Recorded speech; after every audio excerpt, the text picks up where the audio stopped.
Did you know that humans have been making cheese for over 7,200 years? This ancient art originated when people began to breed animals and process their milk. Cheese, in its many forms, tells the story of civilization itself. It was born from necessity, a brilliant solution to preserve milk in a time before refrigeration. As nomadic tribes settled and farming developed, cheese became a staple, evolving with the gastronomic preferences of each region. From the soft, fresh cheeses of ancient Mesopotamia to the aged varieties loved in Europe, each type of cheese provides a direct link to the customs and diets of our ancestors. But have you ever wondered, how do they make it? Let's find out. Cheese, a beloved food enjoyed all over the world, boasts a long history stretching back thousands of years. Originally, cheese-making was a local, artisan craft, but with growing demand, cheese factories came into being. These factories blend age-old cheese-making skills with modern technology to produce a wide variety of cheeses. The first step in making cheese is receiving the milk, the main ingredient, fresh, tasty milk.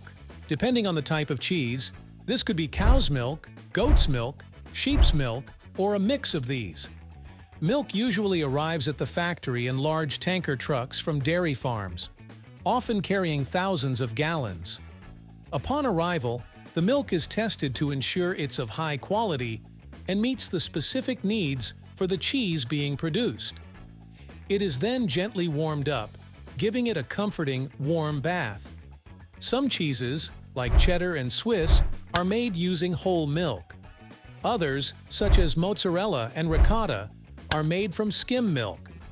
To produce skim milk, the cream is removed from the milk through a method called centrifugation. During this method, the milk is spun at high speed, making the cream rise to the top. The cream is then taken off and used to make other products like butter and ice cream. After removing the cream, the milk is pasteurized.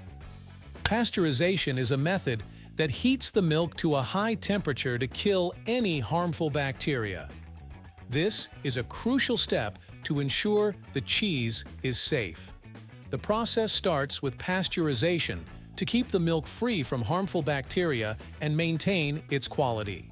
After pasteurizing the milk, starter cultures are added. These cultures consist of good bacteria that help ferment the milk. The bacteria convert lactose into lactic acid, which begins the process of curdling. Then, enzymes such as rennet are added, causing the milk to separate into curds and whey. The curds are the basic components of cheese. The specific type of starter culture used varies depending on the cheese being produced.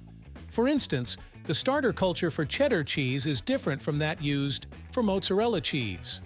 The whey is then drained and can be used to produce other products like ricotta cheese.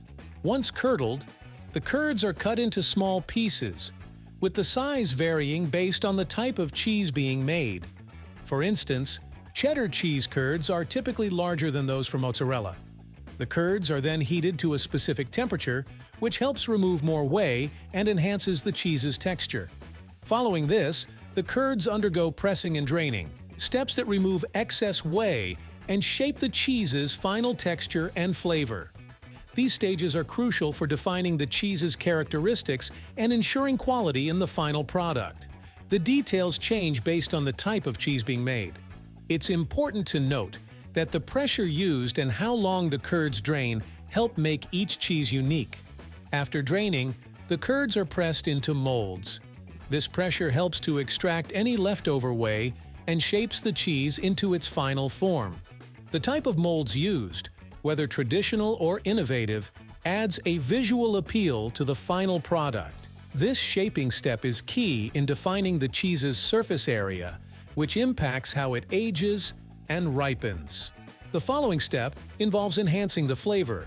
Salt breening, or soaking the cheese in a saltwater solution, not only gives it a savory flavor, but also helps preserve it. The length of time the cheese stays in the brine affects its final saltiness and overall taste. The cheese's journey continues through the maturation and ripening phase. During this time, cheese wheels are moved to controlled environments where temperature and humidity are precisely adjusted. This stage is crucial, as it's when the cheese develops its unique flavors, textures, and aromas. The length of the aging process is key. Longer aging typically leads to sharper and more complex flavors. Some cheeses are aged for just a few weeks, while others mature for months or even years, giving each cheese its distinctive flavor and texture. Once the cheese has aged, it is packaged and sent to grocery stores and other retailers. As for the whey, it's not wasted. This nutrient-rich liquid is utilized in various products, including protein shakes, ricotta cheese, baked goods, and even bioplastics. Cheese production in factories is a unique mix of science and tradition, turning simple milk into a variety of tasty treats. From choosing the right type of milk to the coagulation and cutting stages, and through to the aging process, each step plays a part in creating the rich flavors that define this beloved dairy product. If you are interested in more on how other things are made, subscribe to Factorify. Till next time!